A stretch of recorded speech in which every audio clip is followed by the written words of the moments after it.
ভাই দোকানে গেছি কাপড় কিনবেন নিয়ে,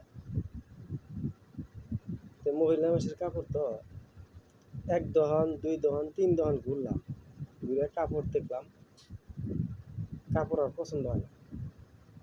তাহলে ওকে পুষ করলাম যে তুমি কি কাপড় নিবা, ওর পাতলা ফিলফিলা কাপড় নেবা। বললাম কে,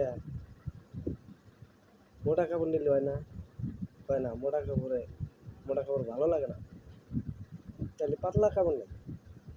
চলো ওই যে স্টিমার দোকানে যাইয়া পাতলা কাপড় কিনবো। তাহলে ওই জায়গায় মুসুরি মুসুরি আছে না, ওই মুসুরি দেখা যায়। তাহলে এটা পাতলা আছে, এর থেকে তো আর পাতলা নাই মুসুরি কাপড়, তাহলে এটা না, এটা পাতলা আছে। তাহলে হ্যাঁ মুসুরি পেন্দা যাব, সব দেখা যাব। তুমি পাতলা কাপড় চাইতেছো মাসিক দেখাবার জন্য, তোমার পাতলা কাপড়ই কিনে দিই।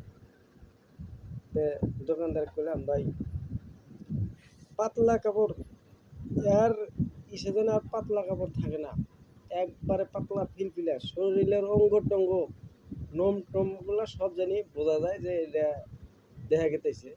ওই রকম কাপড় একটা দেন। বন্ধু একটা কাপড় পাইকারে দেখাইলো, দেখা করলাম তাহলে পেন